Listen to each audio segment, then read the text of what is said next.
I really hate hospitals. My dad's there 6 nights. I think he's going to end up spending a 7th night tonight, and it's like, last news I heard, he really didn't want to be there. He didn't want to answer any of their questions. He wanted to get back home and start working again. And yeah, I don't know what physical state he's in. If he's in an okay physical state, then he can get back home. If he's not, then he has to play their prison games until they say he's okay. They're not letting him out. I mean, I don't even know if what they've done or what they're doing to him is consensual.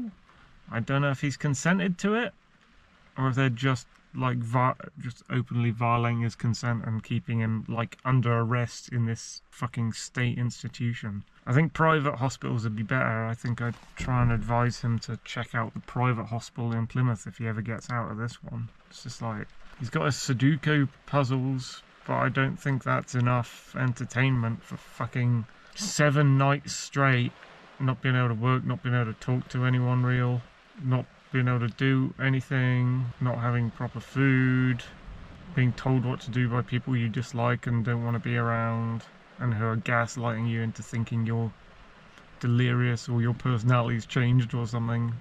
They're keeping them there against his will. I just want to know his physical state. Like, is he stabilized? Have they got something that can help him? Have they even got a plan? It's been 7 nights. What the fuck are they doing over there? What are they even doing over there? Are they just waiting for him to consent to having the drips and things attached to him and all that? Or do they actually have a plan, like surgery or something? What is their plan? What are they doing? Okay, so he fell over, smacked his ribs, got a partial collapsed lung, there was some fluid in it, they drained the fluid. Okay, what now? What are they actually planning to do to help him, other than keep draining fluid from the whatever this cavity is? And he's had his x-ray and he's had his whatever it is, C-scan, I can't remember what it was called. So, I mean, what's the deal here? They've got the scans, they can see what's up. Why are they keeping him there? Is it just because he's not complying? Why are they keeping him there so long and not doing anything? I heard they put tubes or something, like needles in him, and he pulled them out like he didn't want them. Maybe they made him take something that he'd already not consented to and disagreed with. I don't know. I have no idea. I can only assume that, because he's spoken highly of doctors and nurses before, I can only assume that these ones are treating him badly. Because else, why wouldn't he just continue going, "Oh, Tom, it's fine, they're helping me. The nurses are really good, the doctor's really good, you should try and get a job in a hospital or something." And now he's like hating them. There must be, you know, he must be with bad doctors and stuff that he doesn't want to be around.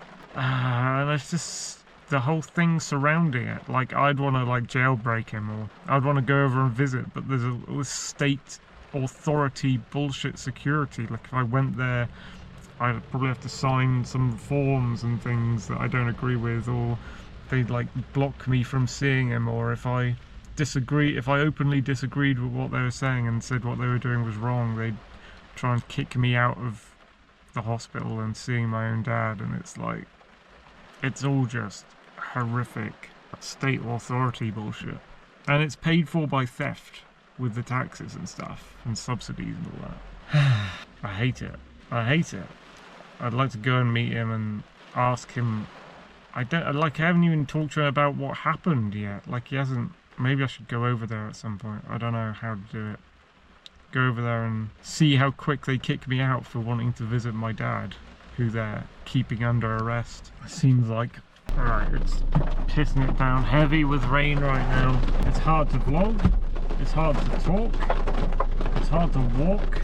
I wanted to do some video responses, but I thought, hey, if I try and do a video response now, you're just going to get this rattling tat-tat-tat-tat-tat. The fucking rain hitting my windshield. And I'm under trees, so I thought that would give me some shelter from the rain, but nope. Not really. It's probably because they're going bare now. The leaves are turning to autumn leaves and they're all dropping off. Some of the trees don't even have leaves on. So the rain's just kind of getting through.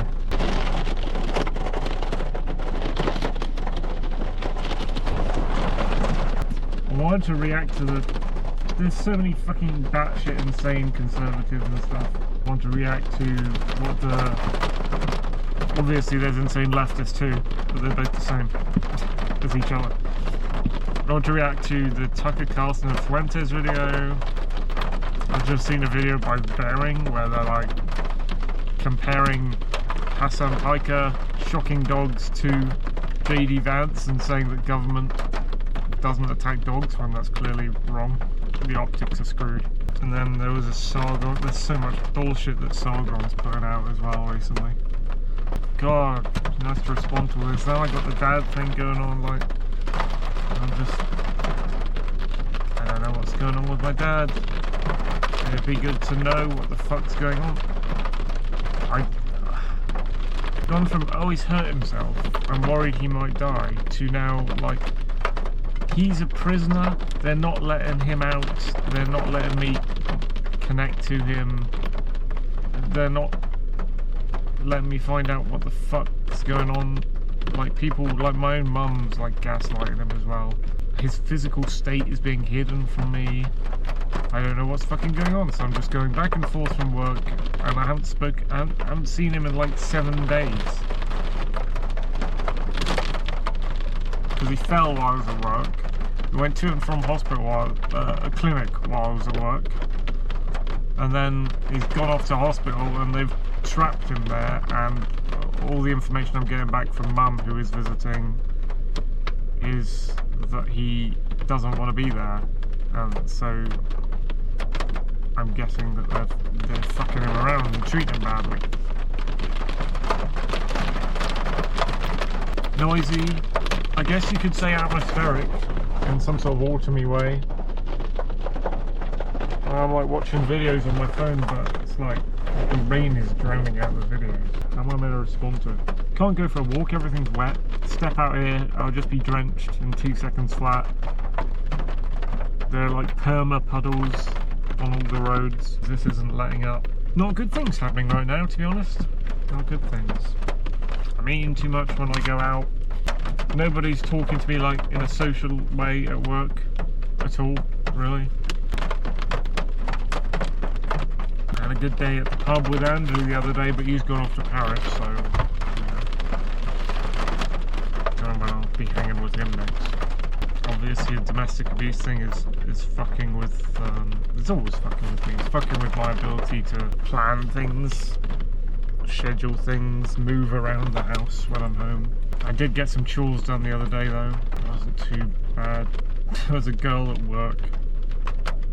She announced her name as Lydia, said she was taken on as Christmas staff rather than replenishment.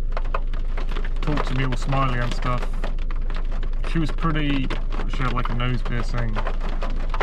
And she had the card, they gave her this card, we're all meant to get a card when we start work. Apparently she's newer than me, and they've given her a card and done her till training.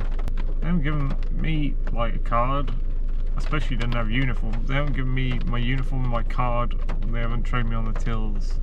And she's got it already. It's like preferential treatment, female privilege, giving this girl all the stuff she needs instantaneously because she's a pretty woman, and then maybe it's prettiness privilege as well. And then me, I'm just sat here hanging. Nobody's giving me anything. I did the 12-hour night shift the other day, and they said you get paid extra, but I was just like, there was lack of communication between the staff members. Was on duty. Was on duty. These are the names of some of my staff members. They just weren't really telling me what to do. All we did was like take stock off the special office shelves, put stock back on, put other stock on the special office shelves in particular places. That was the most structured thing we did. The rest of the night was just like, what should we do? Don't really know. I might get a cage down. Like, okay, so what should I do? Don't know. I'm like, we're here for 12 fucking hours, dudes. What shall I do? Don't know. And so I'm like, oh, you're off to get a cage then? Bring a cage of stock from the warehouse down here to the shop floor so we can replenish it. Yeah, I'm going to do that. I go like, okay, I guess what I'll do is face up the shelves because it's the only thing I know to do. Like, alright. I go and face up the shelves. I face up like an entire aisle's worth of shelves. Look down to see and the guy's not bringing the cage down, not bringing new stock or anything. And I go over to the warehouse and he's like, he's loading the stock into the trolley. Fuck knows how he took so long. It's like half an hour later and he's been doing it for half an hour. And it's like, what are you doing? And then eventually you just run out of things to face up and it's like just waiting for the dumb guy to bring the cage of produce and products down. While you're waiting for him, you have no orders, you're not supposed to do anything. So complete lack of communication, complete lack of structure, complete lack of social, because they just don't want to talk about things. They don't want to talk about life. They'll talk about work things a little bit, but not enough. And then one of the guys is really annoying. Vietnam. He's a fucking control freak. He told me to do something the other day in like an angry-ish, like lost patience sort of way. Like he stormed off from the tills. He was helping people on the tills and he didn't want to. And he stormed off and then came to me and like, I told you the other day how to do this thing. I'm like, what thing? No, you didn't. He's saying he told me how to do something and he didn't tell me how to do anything. And it was that you have to, when you have a glass container tightly wrapped in plastic, you have to turn it upside down first and cut an X in the bottom. Like he wants you to just put things on a shelf in a very particular way. And he's like, I told you how to do this the other day. I'm like, no, you've never told me anything to do with this ever. I know what fucking happened with you because I've only worked with you 2 other shifts before now. So I know exactly what I've gone through with you, and that never happened. And he's just like, I told you the other day. I'm like, no, you literally didn't. So he's like, I don't know if he's misremembering or applying stuff he told another co-worker to do onto me, thinking it was me and getting confused between us, or what, but yeah. After he did that, I cottoned on to the fact, I remembered that every interaction I've had with him, he was telling me how to do stuff in his own specific way, and it's like, this guy's a control freak. Like, if he was out in the world with power, he'd be an authoritarian. While he's in here with his small bit of supervisor power, he's like a super control freak. He's like constantly coming up to you and going like, not like that, like this. Don't do it that way, do it this way. Like, okay. See how loud the rain comes off when you get this video back to the editing room. For me, this rain is really loud, like tack, tack, tack, tack, tack, tack, tack. Like pouring a bunch of bolts onto an aluminium plate. Got another shift tonight. That crisp jerk ass fucker will be there. Yeah, what was I saying? Oh yeah, the Lydia person, like, she approached me and was kind of nice, but it was only for a few seconds, only to say that we were both new and stuff. And then it's like, why did you introduce yourself to me? Because she just went off to the tills after that. I didn't know she was a tills person. I thought she was a replenisher person. It sounded like they're having fun on the tills, just chatting to each other and playing and being social. And it's just like, I'm over here with the non-social bunch who aren't talking and don't have any sense of humour and aren't doing anything to get to know each other, and it's kind of like 2 separate bubble worlds separated by the physical space of such a large store. And it's like, why did you introduce yourself to me if we're not going to be spending like any time in each other's presence at all? Because that's all I saw of her that night, and it's like, also it's like, because she's a bit pretty, it's like a life punch scenario. It's like, why do I need, I shouldn't need to get to know you because there's no point, we'll have nothing to do with each other here. So why did that interaction even have to happen? Life punch. Anyway, look at this.